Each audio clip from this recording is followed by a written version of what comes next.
안녕하세요. 배움과 사색의 월인TV 월인 최시선입니다.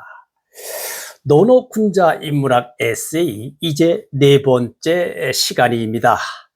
지난 시간에는 학이편 8장에서 군자를 보았습니다.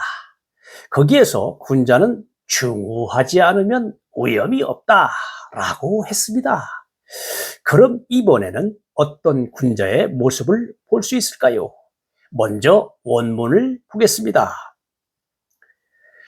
자왈 군자 식무 구포하며 거무 구안하며 민어 사이 신어 언이유 치유 도이 정언이면 가위 호학 야인이라. 네, 하기편의 군자란 말이 4개의 장에서 나오는데요. 이 14장은 마지막 장입니다. 이를 풀이하면 다음과 같습니다. 공자께서 말씀하셨다. 군자가 먹을 때 배부르기를 구하지 않고 거처할 때 편안하기를 구하지 않으며 일에는 민첩하고 말은 신중히 하며 도가 있는 사람에게 나아가 자신을 바로 잡는다면 이를 일러 배움을 좋아한다고 말할 수 있다. 참으로 멋진 말입니다.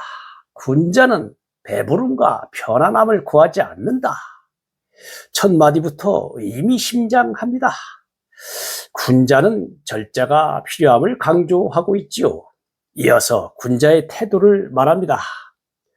일은 빠르게 처리하고 말은 신중하게 하며 도가 있는 사람을 찾아가 옳고 그름을 물어 자신을 바로 잡는다면 이 사람이야말로 배우기를 좋아하는 사람이다. 네, 하기편 14장에서 공자가 말하고자 하는 바는 호학, 즉 배우기를 좋아하는 사람입니다. 적어도 배우기 좋아하는 사람이라야 군자라고 부를 수 있다는 거죠. 배우는 데는 절제가 없이는 불가능합니다. 그래서 군자가 되기 위해서는 첫 번째로 배부름과 편안함을 바라지 않아야 한다. 바로 이겁니다. 저는 이 말을 보면서 공자의 수제자 안회가 생각났습니다. 옹야편 9장에 이런 말이 나옵니다. 공자께서 말씀하셨다. 어질구나 안회여 한 그릇의 밥과 한 바가지 물을 마시며 누추한 거리에서 살게 되면 사람들은 보통 그 고통을 견디지 못하는데 아내는 오히려 그런 삶을 편안하게 즐기는구나. 어질구나 아내여. 자왈 현재라 희하여 일단사와 일표음으로 제 누항을 인불 감기 우언을 희야 불게 기락하니 현재라 희하여. 네, 아내가 누구입니까? 자가 자연이라서 안연이라고도 하고요. 공자 다음 가는 성인이라고 하여 안자라고도 불렀지요. 논어 20편 중에 안연이라는 편이 따로 있을 정도입니다. 물론 편의 이름은 처음 시작하는 말을 따서 지은 것이지만 말이죠. 공자가 안회를 얼마나 아끼고 사랑했는가 하면 안회가 젊은 나이에 죽자 하늘이 날 버린다고 하면서 통곡했다는 기록이 있습니다. 공자는 아내를 잃고 나서 그토록 슬퍼했다는 거죠. 너무나 아까운 제자였기에 말이죠. 어느 날 TV에서 영화 채널을 검색하다가 혹시 공자를 주제로 한 영화가 있는지 살펴보았습니다. 있었어요. 얼른 구매하여 보았습니다. 와, 이렇게 감동적일 수가요. 사람은 그렇습니다. 자신이 마음에 품고 있던 것을 발견하면 희열이 터져 나오지요. 2번이나 보았습니다. 이제까지 논어를 공부하면서 알고 있던 내용을 잘 녹여내고 있었어요. 제가 본 영화는 감독판인데요. 제목이 공자 춘추 전국시대입니다. 2010년 2월에 개봉했는데요. 그 유명한 주윤발이 공자 역을 맡아 열연했습니다. 역시 주윤발입니다. 위협을 잃지 않으면서도 인간미 넘치는 연기를 선사하고 있었어요. 영화에 안회가 자주 등장하는데 마치 그림자가 형체를 따르듯이 늘 공자 곁을 지키고 있었습니다. 가장 큰 감동은 안회가 물속에 잠긴 죽책을 건져 올리려다가 죽는 장면입니다. 공자 일행이 추운 겨울에 어디론가 이동하다가 얼음 위를 지나가게 되는데요. 급이 쫙 가면서 얼음이 깨져 버리지요.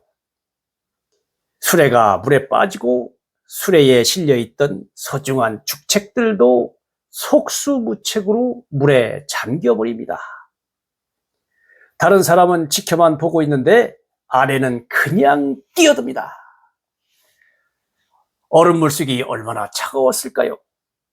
죽책을 다 건져 올리려다가 아내는 물속에 나오지 못하고 그만 숨을 거둡니다. 이 얼마나 숨막히는 장면인가요?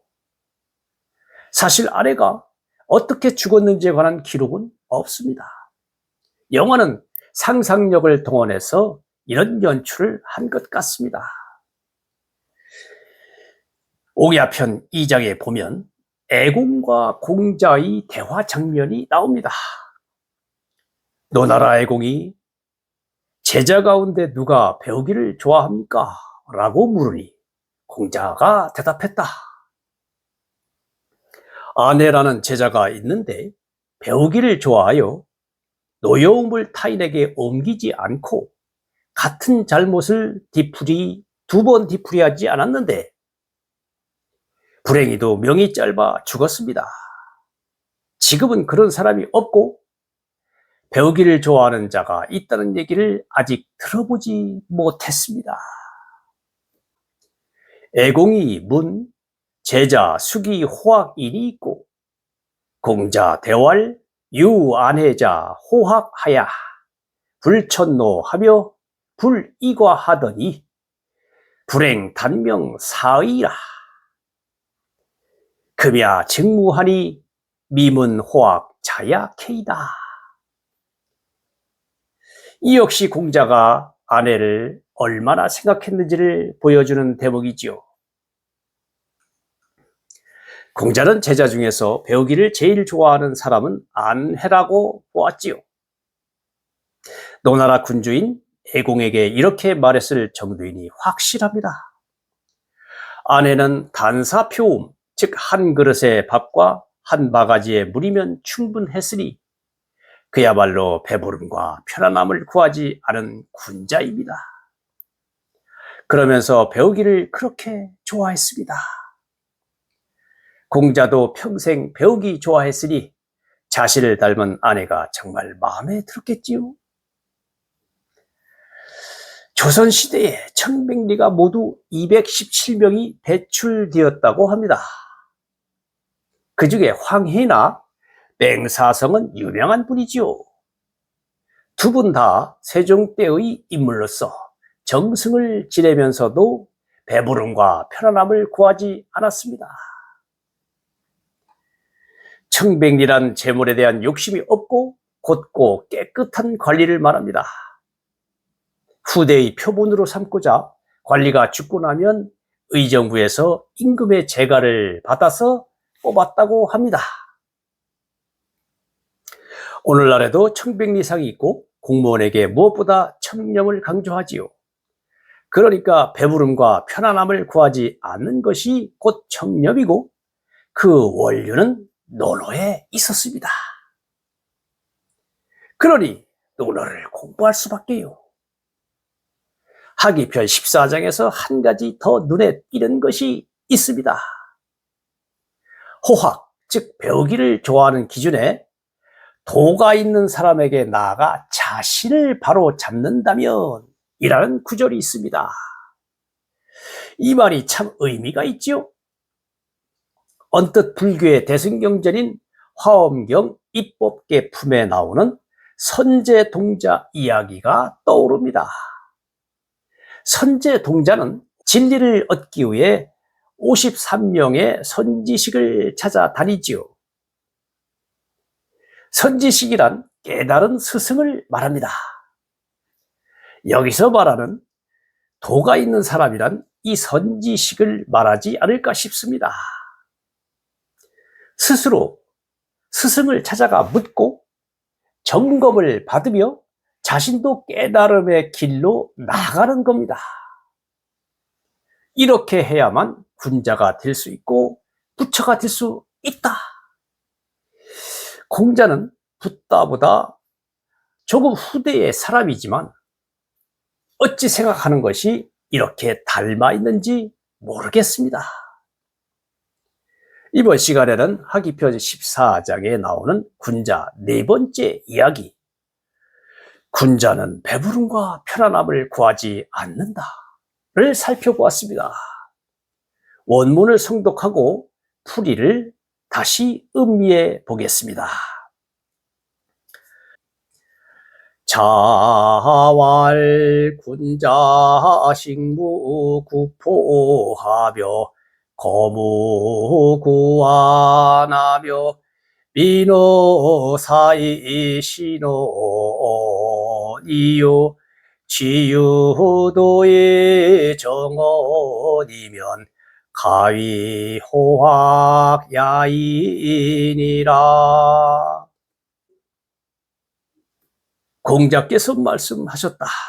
군자가 먹을 때 배부르기를 구하지 않고 거처할 때 편안하기를 구하지 않으며 일에는 민첩하고 말은 신중히 하며 도가 있는 사람에게 나아가 자신을 바로 잡는다면 이를 일러 배움을 좋아한다고 말할 수 있다. 네, 경청해 주셔서 고맙습니다. 다음 시간에는 5번째, 하나의 틀에 얽매이지 않는다 라는 주제를 가지고 찾아뵙겠습니다. 저는 원인 최시선이었습니다. 안녕히 계세요.